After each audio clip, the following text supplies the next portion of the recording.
Hey Dale, did it hang up on you?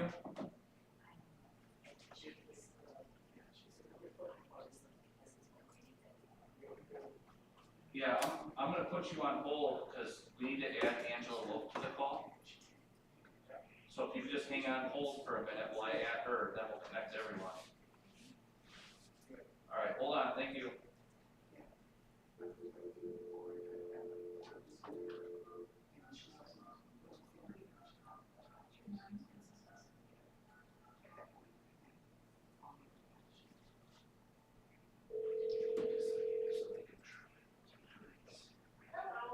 Hi Angie, we're going to try this again. If you could just hold on, please. Yeah, for sure. All right, thank you.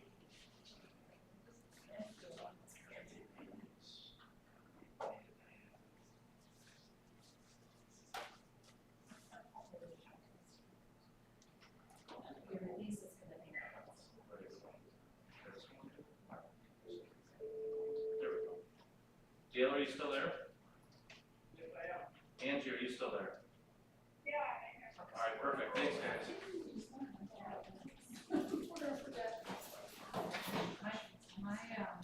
It's not working. Is anybody's mic working? Mine's not working. Oh, wow, let's go. We're having technical difficulties. We'll have to speak loud. It's amazing what little people. All right, I'm gonna call the meeting to order. We can get started. Hopefully figure this out quickly. Thank you, everybody. It's 5:47. We'll call the meeting to order. Thanks for your patience. Welcome to our special board meeting of July 27th, 2026. We'll start with roll call. Amy Riddle Swanson. Here. Abe Smith. Dominique Stewart. Here. Rachel Henderson. Here. Dale Dahlke. Here. Emily Hines. Here. Michelle Dupree. Here. Angela Wolf. Here. Jay Edenborg. Here. We have a quorum. Let's stand for the Pledge of Allegiance. I pledge allegiance to the flag of the United States of America and to the republic for which it stands, one nation, under God, indivisible, with liberty and justice for all. And our mission statement. The school district of the Menominee area, by embracing the unique needs and using the strengths of our diverse community, is dedicated to preparing all students to become lifelong learners, caring individuals, and responsible citizens. Do we have any proposed changes to the agenda order tonight? Okay, seeing none, we have no recommendations or commendations this evening, so we'll move on to community communications. We have one speaker tonight, Josie Coleman.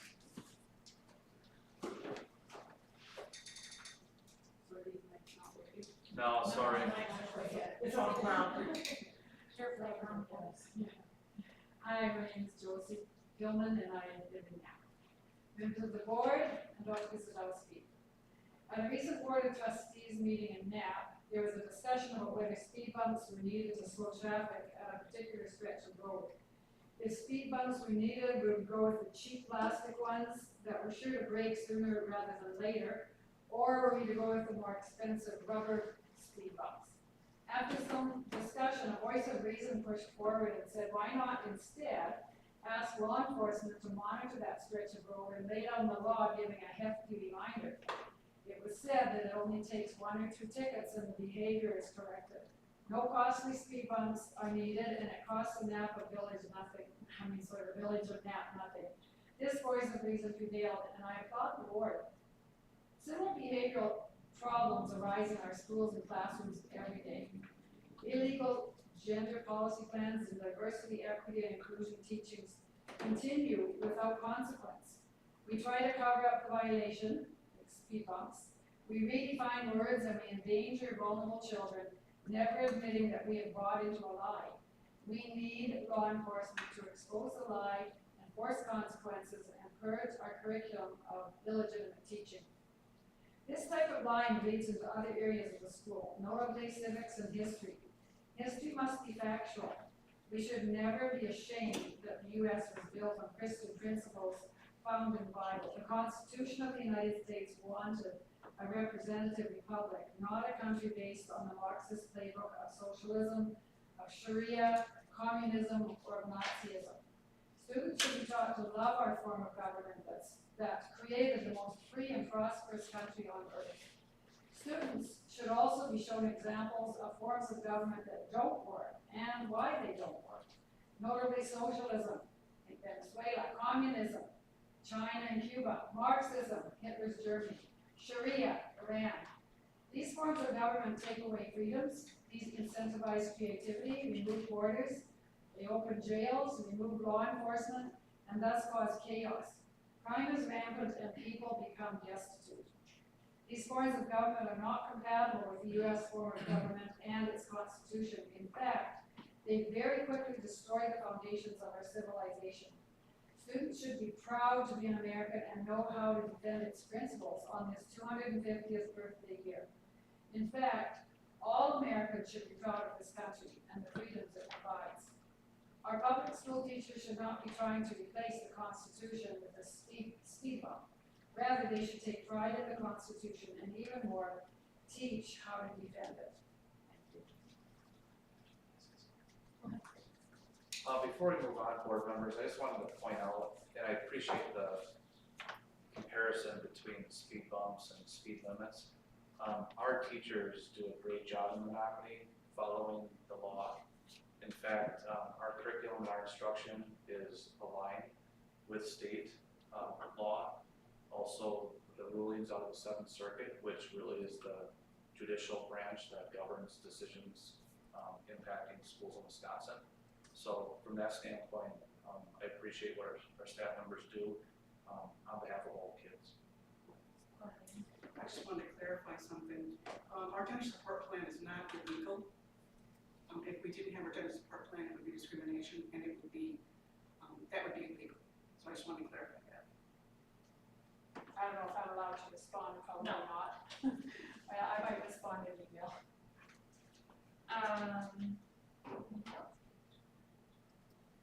All right, moving on, we have no content in the personnel consent agenda at this time. So we'll move on to the action agenda. And just remember everybody to speak as loudly as possible.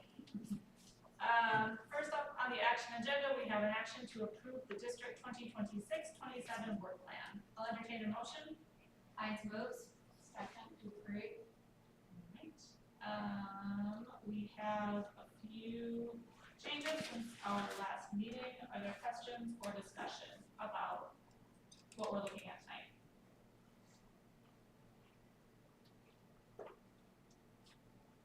All right, that's easy. Then we can vote.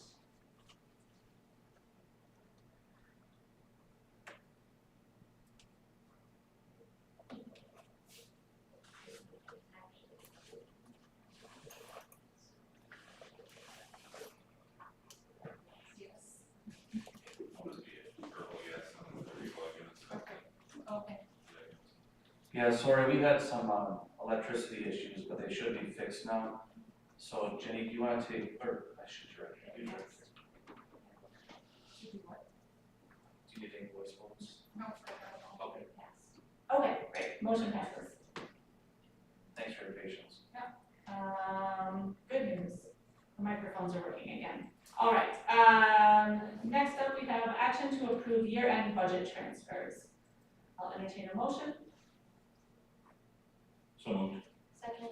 All right, motion by Jay, second by Dominique, I think. Any questions or discussion, or is there anything you want to add about the year-end transfers? No, there's no changes from last discussion. Okay, great. So we are still looking at a, transfer to Fund 46, not to exceed 1.5 million. And let's vote. Yes. Anybody else need to do a voice vote? Okay, great. And motion passes unanimously. Next, we have an action to approve policy 528, the student staff relations. I'll entertain a motion. So moved. Second. Alright, motion by Dominique, second by Michelle. Any changes from what we saw and discussed at our last meeting? There was one change, no, I'm sorry, that's in the next one, there were no changes in this policy. Great. Any questions or discussion on this policy? Alright, then let's vote. Yes.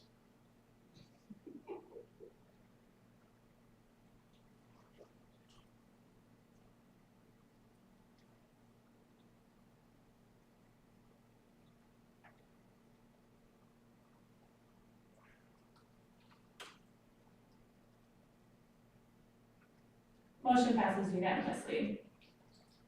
Next, we have an action to approve policy 528.1 on staff and student communications. I'll entertain a motion.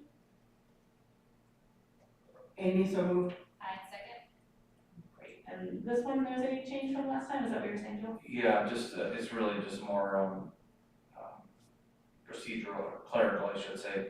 In the fourth page, there are 3 bullet points, and they outline situations where, there could be some flexibility in the policy in terms of communication.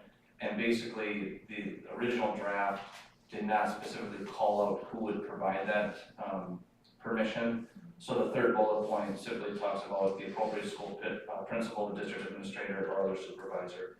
So it's just really a clerical item. Any questions about the policy, about that change, or any discussion?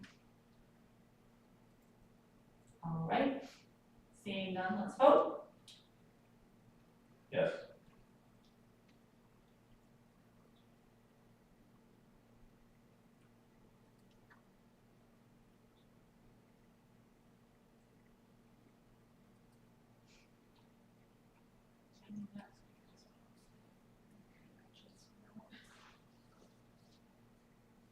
Passed 8-0. All right, motion passes unanimously. Here we go. Next, we have action to approve in addition to the 2026-27 staffing plan. I'll entertain a motion. So moved. Second, Dupree. Right, motion by Jay, second by Michelle. You can see in board docs in your background info, there is a proposal to allow for another section of kindergarten at Wakanda Elementary, as well as additional student support supervision. Any questions, or did you want to say anything about this? Just that I really appreciate Tonia's work and also Principal Schofield. They've been monitoring those numbers so closely, really since about spring break. And we're really right at the cutoff of what the recommended class sizes are. But especially when we're talking about kindergarten, we want to make sure that we provide those students with a really good introductory experience. So we think that we should get approval tonight, post the position, and then still watch the enrollment over the next week or two as we're in the hiring process. I think we'll have a position. And then the other part is a 30-minute extension for the supervisory aide to provide the needed supervision with the next selection at Wakanda. So we're excited. It's a good problem to have. Any questions or discussion? All right, let's vote. Yes.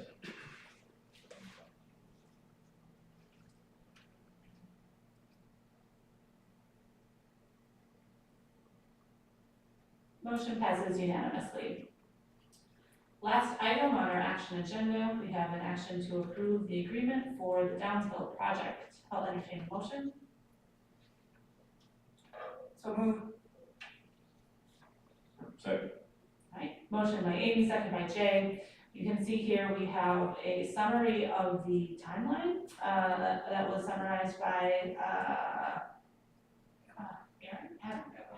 Adam Eckel at our last meeting, sorry, as well as the updated contract with Cedar Corp and Redevelopment Resources.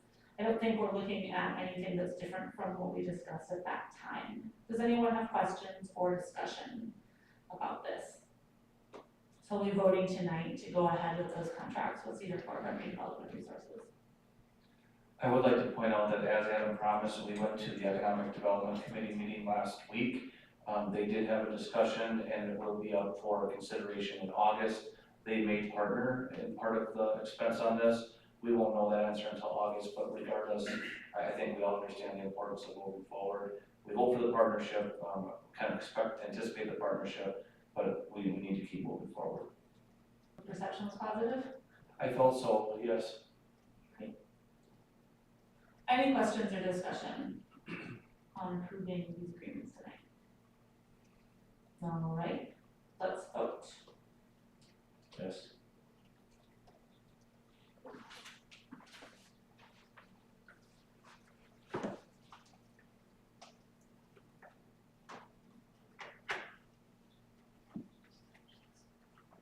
The motion passes unanimously.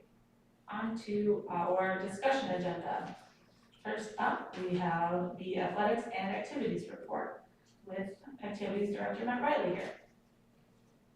Thanks for having me. Last year, I'll start with the AD report. In review, last year was very successful for our sports programs and our activities in our high school. We had a lot of things to be proud of. We had 4 individual state winners, 1 relay team state champion. We had 2 state records set that will probably won't be touched for a long time. 2 teams that qualified for state competitions. 41 student athletes competed at state, and 90 students received all conference honors in the BRC. Along with that, we had our baseball team went to a sectional final, our boys basketball team went to a sectional final, so we had a lot of things to be proud of. The biggest number that I want to point out is 90.2% of our students participated in at least one activity or organization at the high school. We had great participation in our activities and our athletics, which is great to see, and that's what we aim to do. List of our student organizations, that is linked in that document for you to reference. We had 920 combined participants in one of our 68 offered activities at the high school, which is also great to see. The activities timeline is just a list for you to look at of all the different achievements and the important things that went on during the school year. We had a lot of classroom success as well. We had 272 students who participated in 1 or more activity and achieved a GPA of 3.5 or higher, which is outstanding. And obviously academic achievement remains top of our priority for extracurricular activities. And then breaking down the spending analysis, our PA revenue did decrease a little bit from the previous year, but that reflects the implementation of allowing students in 9 through 12 to attend our events free of charge, which is great to see. But we always have great crowds at our venues and our events, so that information is linked in there for you as well. Excited for this year to start, and our athletes have been working hard this summer in the weight room. It's great to see the participation that we have each and every morning there, and we're excited to get started. And I think our first home event is a girls golf event on the 13th of August, so we're coming up here very quick. Any questions on that report? Angie or Dale on the phone, do you guys have any questions or discussion? Just a comment. Yep. That report is really outstanding. I just want to emphasize how important the co-curricular activities are in establishing a curriculum.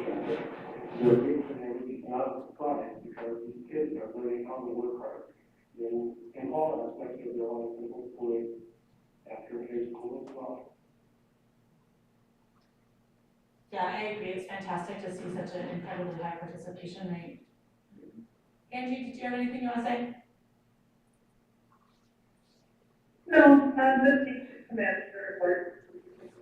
I just echo Dale a little bit too, and Matt, I'd say that it's been, being at the back end of 4 years of a athlete participant, your kind of presence and organization has been a big change, and it's been noticeable from parents and athletes and coaches, so appreciate it.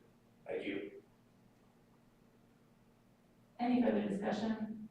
I agree. This is a wonderful report. It's really great to see. Thanks.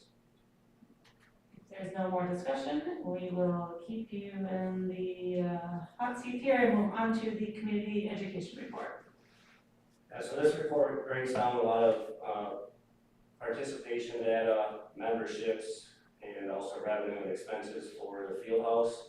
You know, it's our goal to provide opportunities for the community to use our facilities, especially in our winter months when it's cold and dark and everyone wants to, you know, we're all a little stir crazy being inside. So we really aim to provide opportunities for fitness and wellness, and I think we're doing a pretty good job of allowing those things. And our pool, even this summer when it's 95 degrees, I walked in there the other morning and the pool was full with community members, which is great to see. So a lot of people are using our facilities. We're going to continue to make that an option for them and even continue to enhance those options moving forward. If we look at the total participants on page, I think it's page 4 on the document, you can see we had 1,469 participants up from last year and the previous year, which is great to see. So we, again, that's our big goal, is try to get more people to use our facilities. On the next page, talks about all the community education classes we have to offer. You can see in the fall we had 85, winter 81, spring 84, and in the summer we had 40. We have great instructors that do a great job, and a lot of those classes are related to the pool. We have a lot of water aerobics, shallow water, deep water aerobics, and then also an evening aerobics class as well. And we also offer some yoga and fitness walking classes in there as well. Moving on to the revenue, you can see it's broken down by memberships, open rec daily fees, birthday parties, and field house rentals.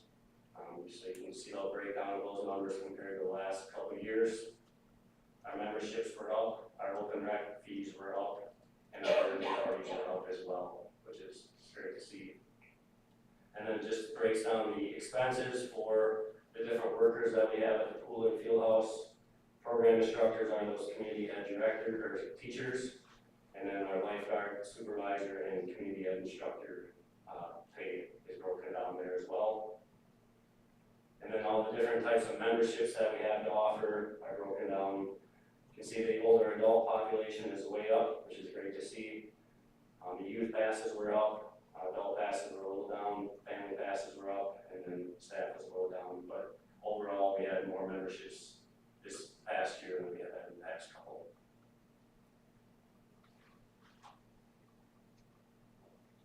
And just quickly, the staff, don't staff get a kind of automatic pass for being staff, so what are the staff passes? So we just count them to see how many actually sign up to use it. They do get in for free. They don't have to pay, but we just like to keep track to see how many staff members are using the facilities. I see, got it. All right, any other questions or discussion on this report?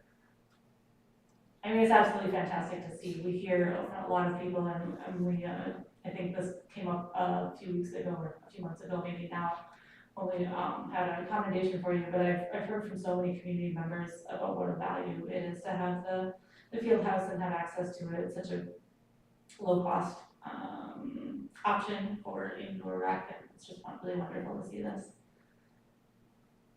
Anyone? Since we have Matt here, I would like to just kind of give the board a heads up. When Matt and I meet multiple times per year, one of the things, we talk about all sorts of different things, and facilities is one of the things we talk about, and then Kevin has roped into that too. For both the community ed and the activities, athletics and curriculum side, we have been getting concerns relayed to us about the field house floor. Now that floor is relatively new. When I say relative, you know, probably close to 10 years now. The floor itself is okay. The problem is that the top layer gets so slippery. It's used by so many different groups and so many different people. Our custodians, they've tried different cleaning cycles. They've tried all sorts of stuff to try to keep some tactile surface on there, and it just is not, it's not working out. So that's something that Matt, Kevin, and I are going to be working on. I don't want to replace the entire floor if we can help it, but I do think we're going to have to do something with the surface some sort of multi-purpose surface that's gonna provide for a safer and more enjoyable experience. Matt, is there anything you have to add to that?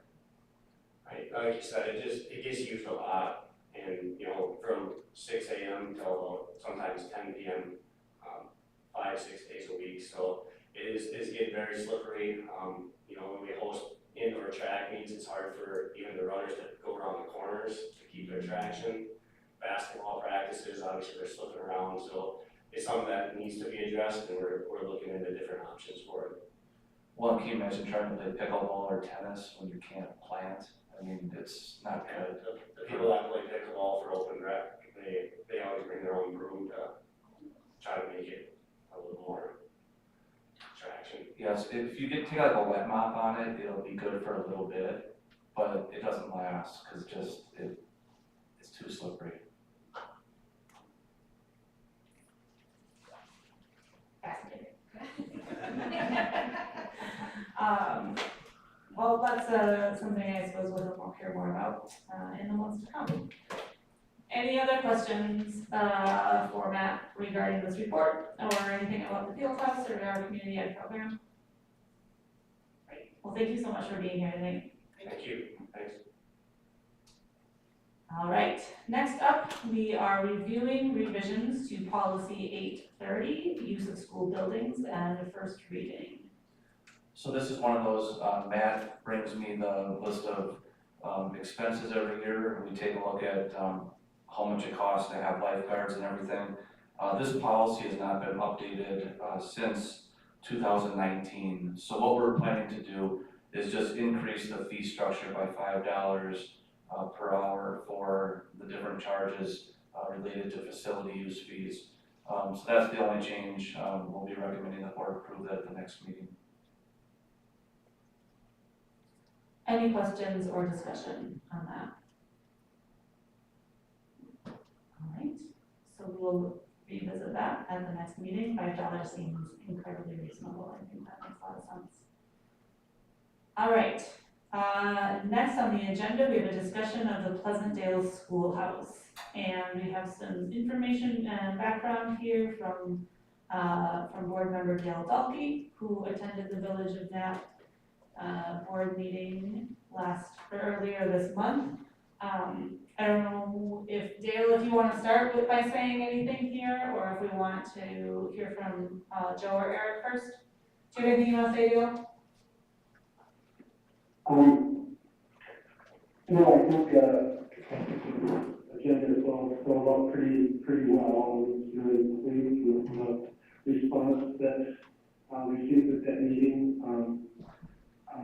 I would point out that in your contract, which schools received from the Soviets, that it does point out something that I just not yet overlooked, but it does spell out that, if you agree to provide all maintenance for the building, and I didn't really point that out very clearly to the Knapp Village Board, but this is something that I think we make sure that they understand. And I think Joey's got some more information about the legal part of the contract.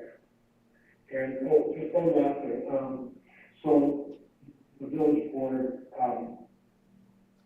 depending on what message we send to them, the village board will act on this issue in their August meeting, maybe on the third or fourth Tuesday of the month. Great, thank you for that update. Did you want to say anything here? Yeah, thanks to Dale for going to the board meeting of the Knapp Village board.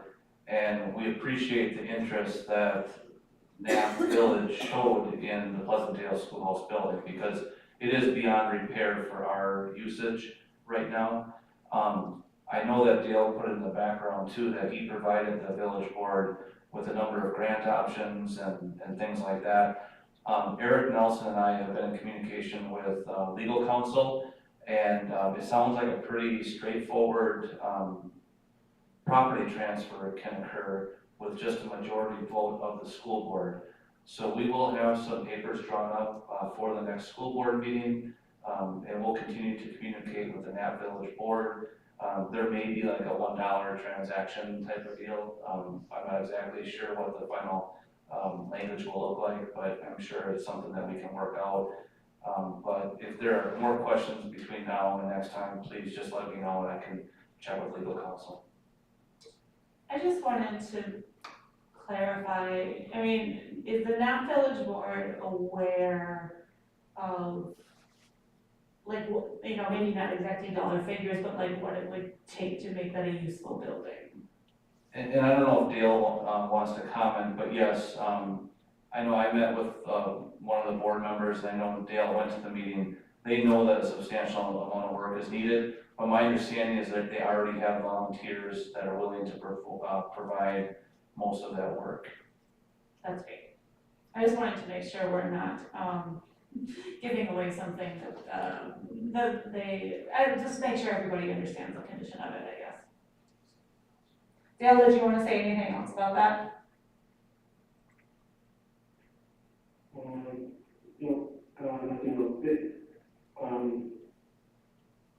I don't think anything else is it's really a remarkable building, and it would be neat if it stayed on the same property after they fix it up, and it would be neat. Our students could continue to visit it once or twice every year like they have in the past after it gets restored.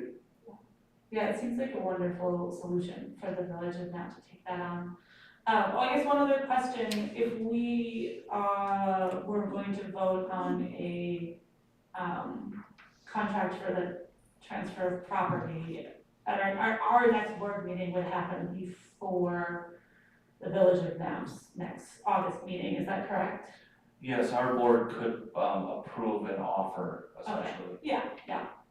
So we could approve it, and they might vote that they don't want it, but that doesn't necessarily matter. Okay, I didn't understand. It's still worth us having that vote. Great. Wonderful, then we'll look at this again in August. Are there any other questions or discussion from anyone else? All right, next up, we have a discussion of revisions to the SDNA employee handbook. I really appreciate the summary that Sam has written for us. I don't know if you want to go ahead or start. I'll start, and then Sam can answer questions, but typically we try to have handbook changes run through the QIC, and we do that, actually this year we started that during the winter, in terms of handbook policy changes. The School Board Association in June put out an update suggesting that schools approve modified handbook language, particularly related to the new grooming laws and the policies associated with that. Also, we were notified with our 403B plan, which is a tax shelter annuity plan that's offered to public employees. Our plan documents had to be updated, and there was a couple things in the handbook that have to change legally. So between the recommendations from the School Board Association, the policy changes having to do with the new grooming laws, and then the 403B, you can see that there are a few changes being recommended for our employee handbook. Like I said, typically we would like these to go through the QIC group. I don't see any of these as being a problem or problematic. And Sam, if you have anything to add or if you want to answer any questions, go ahead. I can just quickly add that personnel student relations, the language from WASB, the WASB website was down. So by the time we get this up for approval, that language will be in there for you to review as well. But again, all in line with, as Joe said, the new grooming laws. I can see how most of these changes are very, like legalese wording changes, and I appreciate it, you know, this isn't necessarily something that matters too much to, I guess, have had in committee and input on. I am curious, like, can you tell me in plain language with the 403B changes, like, does this amount to kind of the same thing? Is this sort of like legalese wording changes, or is this any kind of substantive change to the plan? From what I understand, there's no change to the plan, it's just how the IRS has written things. Actually, Eric, I don't know if you have anything to add to this, you and Lisa had met with the consultant. Yeah, and there, there's no changes to the plan for that. It's just the language that needs to be in the handbook to, be in line with the IRS regulations. Yeah, basically it's just providing notice that the district has this available, it's an optional program, and that they should contact the business office if they'd like to participate. Any other questions or discussion regarding the employee handbook updates? I will send this out to staff between now and the next meeting, and if we do have concerns, we'll certainly share those with you before you vote. Thank you, I appreciate that. All right, so we will see this in August for a vote. If there's no more questions or discussion on that, we'll move on to our annual legal services report. Is that Eric? Yes, it's Eric and me, but I guess I'll point out, I appreciate Eric putting the numbers together, but the kind of the background behind it, you can see that legal services can really jump around quickly. It only takes about one or two situations and things can change. We had reduced our budget quite a bit because we had several years where there were not many legal services. We did have a personnel issue at the end of last year, not the year that just ended, but the previous year. That really was the bulk of the issue in terms of the general labor and school law. We had a situation there that got worked out, and it actually worked out quite well when it was all said and done. Also, there was some situations with IEP legalities. So due to those two things, the legal expenses were a little bit higher in this past school year. Eric, we plan to increase the budget just a little bit in the next budget. Yeah, because as you can see, it went over budget a little bit, but in time for the original budget, I'll put more in that, allocate more into that account. But we also cut it by like 2/3 just a few years ago, so maybe we cut it a little too far back. Yeah. And the over budget is, only just over $2,000, so it's not as if we've, blown it out. That's like one call. It's a little more than that. Any questions or discussion on the legal services report? And as just a kind of reminder to everybody, we see this report annually, once a year we look and review what we spent on the lawyers. All right. Moving on, we have an update from the board ad hoc committee for school advocacy and communications. I guess that's me today. And you have Angie on the phone too. Okay, cool. And Michelle. And Right here. Yes, everybody's hearing me. Okay, the whole team's here. That's what I meant to say. I don't have my phone, it's all screwed up. So you have the latest draft attached. The big change or addition here is we built out a draft content calendar for the year starting in September. We are gonna have our first initial column in the printed school crossings, right? That comes out. The back to school Yeah, newsletter. back to school newsletter. Yep, and it's in there, it's in the attachment. Awesome, yeah, so we have our first content out into the world. And then starting on page 6, we built out a content calendar for the year draft for people to react to. One note I have on here, we took a shot at aligning, based on feedback, kind of aligning topics with the CAPES board reports as best we could. Still pretty new to me there, so very interested if I missed the boat on anything there, very open to feedback. So that's a point of discussion if there's any questions there, and then I had one sort of specific question about in the communication tactic column starting on page 6, we have I had drafted here a global media guest column, and then kind of realizing that overlaps with the monthly column, right? That's kind of what we were talking about, Joe, I've unintentionally created some redundancy there, I think. Yeah, I think it's a really good plan.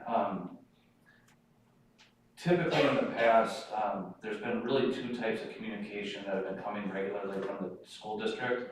and they're not 100% clearly defined, then this might help define them. But we have school crossings columns, which generally I have written, and they're usually topic-based.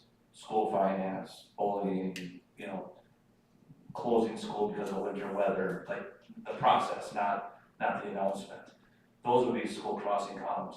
But then we also have district updates, and the district updates usually are also about monthly, but that's really more operational stuff. You know, graduation's coming up, this is coming up, that's coming up, here's the school calendar. And I do think it would make sense for the board, the group, and including if I'm gonna be involved, but essentially the group to use the school crossings column on a monthly basis. I don't need to be writing topic-based articles. I think that would be redundant. So essentially the school crossings column could be the mechanism, which then is also sent to the Menominee Minute, Menominee Newsnet, also Iron County. So that really could, and then Facebook. I still would manage district updates, which would be more operational in nature, scheduling, things like that, obviously announcements, as needed. So in that scenario you just laid out, we would be increasing the amount of school crossings columns a little bit to be monthly, that would be, and they're coming from the board. Yeah, I think it'd be a little bit of an increase because I was not necessarily doing topic-based articles 12 times a year. Probably more like 7, something like that. But yeah, I think a topic-based article once a month from the board would make a lot of sense. Yeah, I think this is a great plan, sorry. Yeah, no, I was saying, that was where I have listed here local media guest column every month, that was the vision, and I just wasn't quite connecting it to school crossing, so if we can merge that into one thing under that branding, if you will, I think that makes a ton of sense. Because the school crossings guest column would, or the school crossings column would get picked up by the local media, got it. You know, now we're not submitting 2 columns to Menominee Minute and et cetera. And again, even though the intent, my understanding is that the column is going to come from the board, I'm thinking that more than likely than not, there's going to be input and work done by the administrative team or helping with the information in the column. 100%, yeah. And if we have something that wasn't, that's more timely, like updates on weather, closings or something like that, we could certainly adjust this or build that in, or, you know, we can take that kind of month by month, if there's more pressing topics. That makes sense to me. Do you envision, the 3 of you continuing to work together on actually like producing that content, or do you want more support from the rest of the board on that? I'm comfortable continuing to work as a group, and Okay. we've sort of divvied up roles with the 3 of us, and that seems to be working pretty well, yeah. Cool. If at some point it seems you throw your hands up and say someone has to write the next column, like, let us know. The one thing with factor in is, you know, do we bring draft columns back for board review? What's that sort of review cadence look like? That we'd have to sort of establish sort of that being a regular, that's fine, that wouldn't be a problem. I would want to know, make sure the board knew had a chance to have eyes on review edits of what's going in the column each month. So just to build that into the cadence. Yeah, and I think in a worst case scenario, like if the timing worked out where we had a bigger gap between board meetings, we didn't have a meeting where it could, you know, where a draft of the column could be on the agenda, that it could be sent out by email to the rest of the board with, you know, an invitation for comments or corrections or. And I'm not sure if there's a reason why we have to just write these a month at a time, or at least start it. I mean, we could probably do a quarter of them and review them once. It's not that much work to do a few hundred word columns, so. For me. That's a good start. Glad to hear that.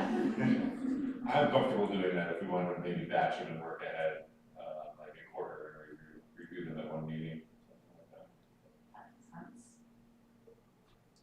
The challenge, and I think that's a good idea, part of the challenge, for any of the financial information, you know, it's Yeah. when the information becomes available to. Yeah, maybe some of them we outlined it out a little bit and show film the details of the funds, yeah. We might just have to try a few and see how it works too, and learn. So one thing to think about is, seems maybe small, is, so when it goes to, you know, Steve or Menominee Minute or whatever, so is it gonna be from, the Menominee School Board? From the person who writes it, the people who write it? I don't know, do they need to have a specific person listed?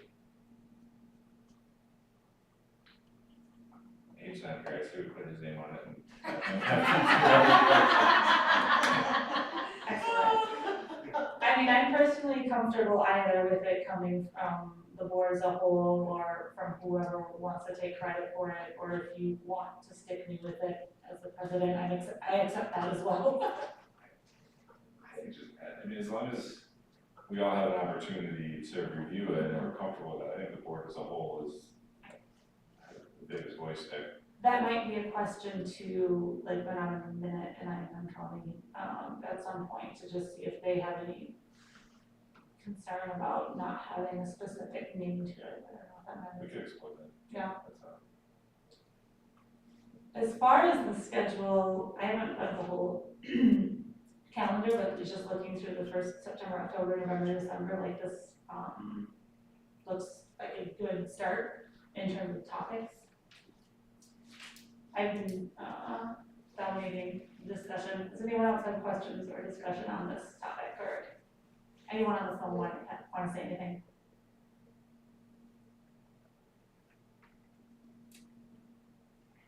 Just a compliment. I was at the WPEN Summit on Friday and presented on behalf of what school boards could do for advocacy within the community. And I shared the communication plan and everybody was like, oh my gosh, this is amazing. So I'm going to share that more with folks because they were asking.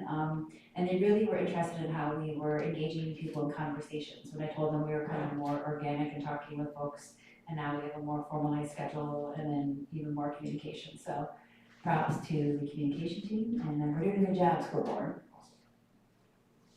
In terms of like naming who's sending out the message in our kind of draft back to school newsletter, it's like message from the board, and it is something that we've talked about, and so I do think it makes sense for that message just to leave it across that this is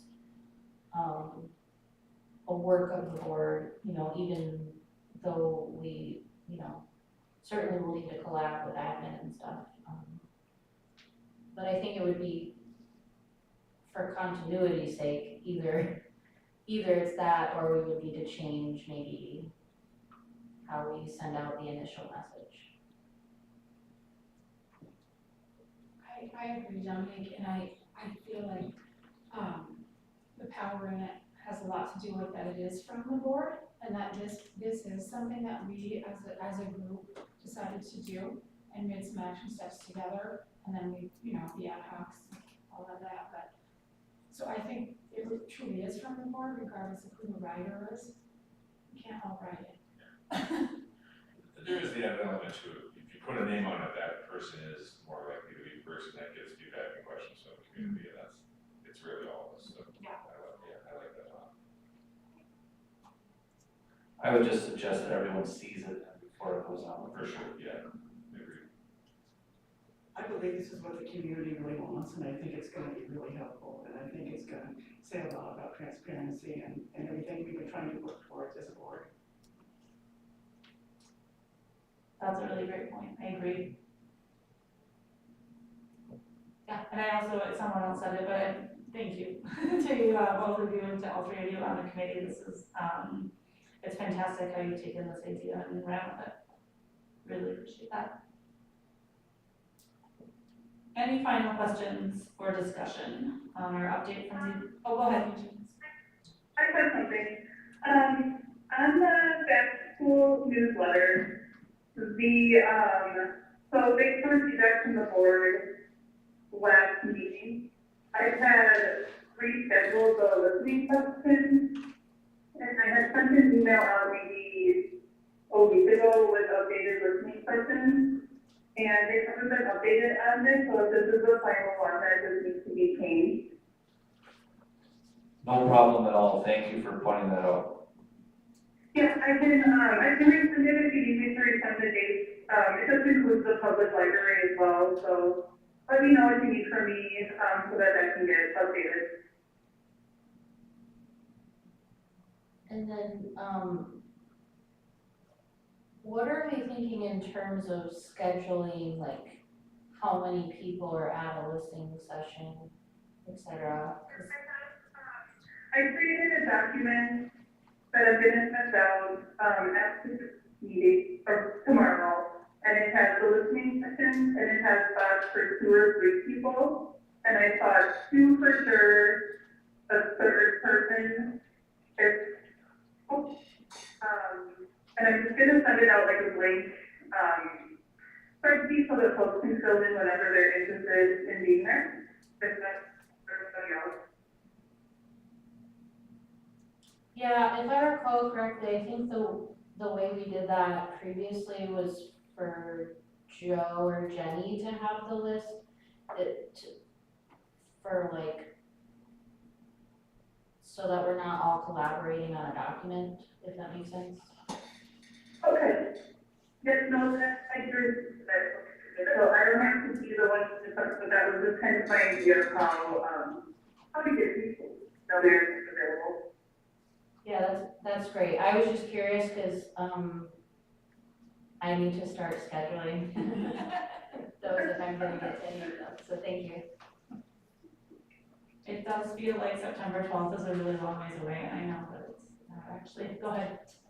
Angie, would it be possible, to send us one more final list that we can just cross-check before the newsletter goes out tomorrow? Yeah, absolutely. I'll send it. I can send it right now. Thank you. Yeah, for sure. And then, Angie, do you want to follow up with Joe and Jenny about creating that sign-up document? Sure, I can include that in the email with the final list of listening sessions as well, for sure. Fabulous, thank you. Yep. Any other questions or discussion? Otherwise, is the newsletter, what you envisioned from the board? Looks good. Yeah, I think it looks great. Jenny did a great job. Agreed. I'm not crazy about the last page, but other than that, the only other thing I wanted to mention is that we will need to find out where all of the backdrop and the tablecloth stuff, where all that is, so we can pass it. That we used prior. Good point, thank you.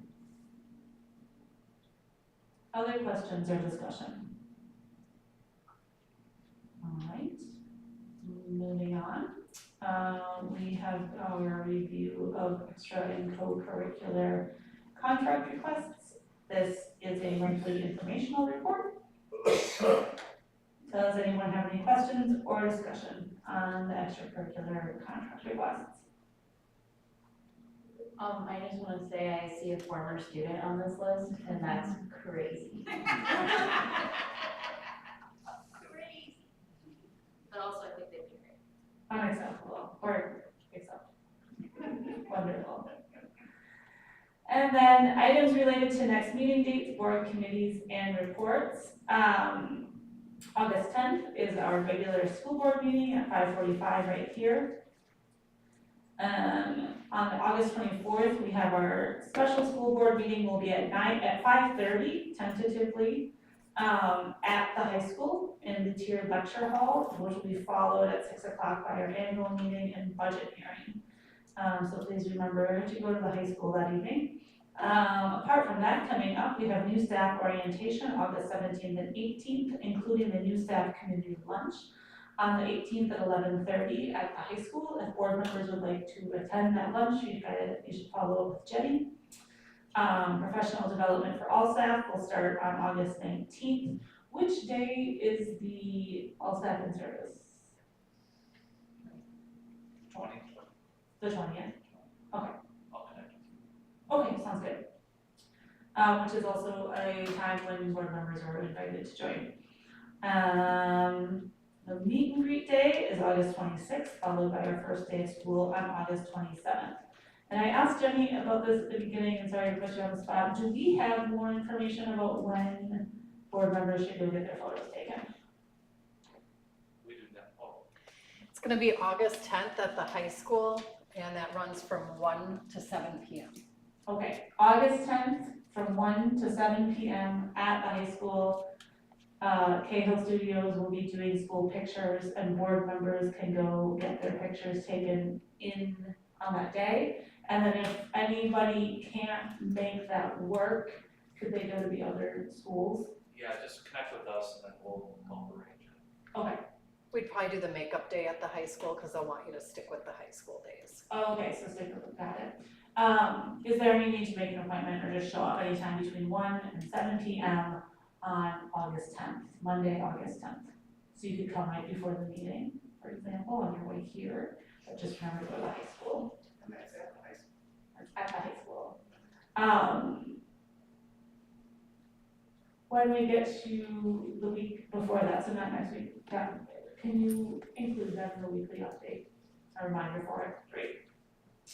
And finally, the WASB Fall Regional Meeting is coming up on Wednesday, September 30th at Florian Gardens in Eau Claire, from 4:30 to 8. If you would like to attend that meeting, please let Jenny know so she can register you.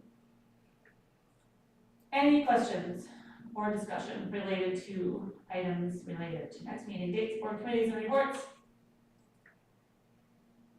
All right, seeing none. I'll entertain a motion to adjourn. So moved.